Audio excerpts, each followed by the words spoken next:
Abaddukanya Busia municipality bawunikiridde nga babalumiriza okwekomya ssente z'enguudo.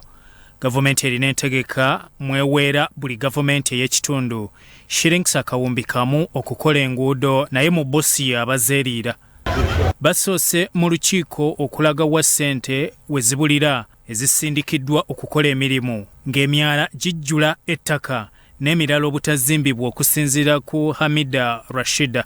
Olwasooka basooka ne baleeta amayinja agazimba emitaalo ne bagayuwaayo. Twali tuli awo ate ne batuma tulakita n'egakima n'egazaayo. Ne tubuuza ibananga ate amayinja gano tubadde tumanyi gakola sayidi z'ewaffe. Atugamba katumalirize eri bwe tunaaba tumaze eri tulyoke tujje ewammwe eyo tulongooseeyo. Ne tuddamu ne tudduukira kansala waffe Oguutu. Mugamba yi mwami Oguutu ate amayinja bagatutte. Ate wali omanyi nti baana baffe bajja okugatwala nti baani nti abasajja bazze abalongoosa emitaalo ne batwala ki amayinja n'aganoonyerezaako n'agasanga.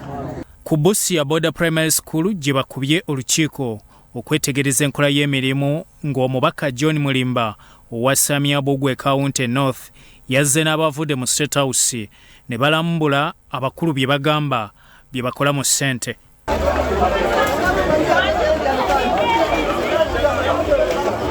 Balaze oluguudo lutaweza na kilomita kwe baassa ebigoma byokka ne bimalawo obukadde bw'ensimbi za Uganda 169 n'endala. Siketa Faith agamba abakulu ku municipality ne division mu Busia balina okukwatibwa okudibaga emirimu mu bugenderevu.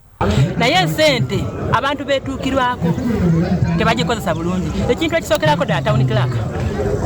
Ekintu ekyokubiri aba engineer babatwale bagende babateeke ku mpingo babatwale babasibe. Ogutu David ategezeza nti azaala onkoma obubbi bw'ensimbi zino naye nga tewali kikolebwa. Oluusi beetwala ng'abali sipiirya nnyo yakomawo n'angamba nti ne bw'onaakola kisiina kye njokola essente ne zigenda beziteza last financial year. This financial year ate kyekimu ekihappeninze nti first quarter and second quarter ekkubo lino lye tuyimiriddeko last financial year twamuwa 69,549. This financial year twamuwadde 100 million okukola mu maaso, but unfortunately bw'otunuulira emirimu egyakolebwako I want to assure you nti ne 20 million tezidala.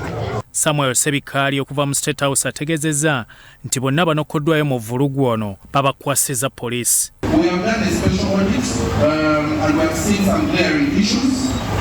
Together most of the issues we're going to ask them at police with the engineer Uganda.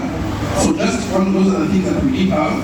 I think most of the questions is going to put them in the statements because we have opened up a general inquiry file. We seem to see that there are a lot of mishandlings of the monies. So Honorable Minister, most of the questions is going to answer at the police station.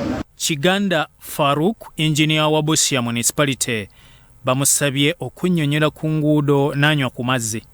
Luno oluguudo olulaba nti luli ku work plan. Naye tulina enguudo endala ze twakolamu. Cemetery teyali ku work plan. Zonna yakuwadde olukusa. Ono yennyini ate yakozesa ne machine. Sokoleke. Ng'ani yakuwadde olukusa okukola executive. Byasande Charles, Sorot TV, Omunnyo.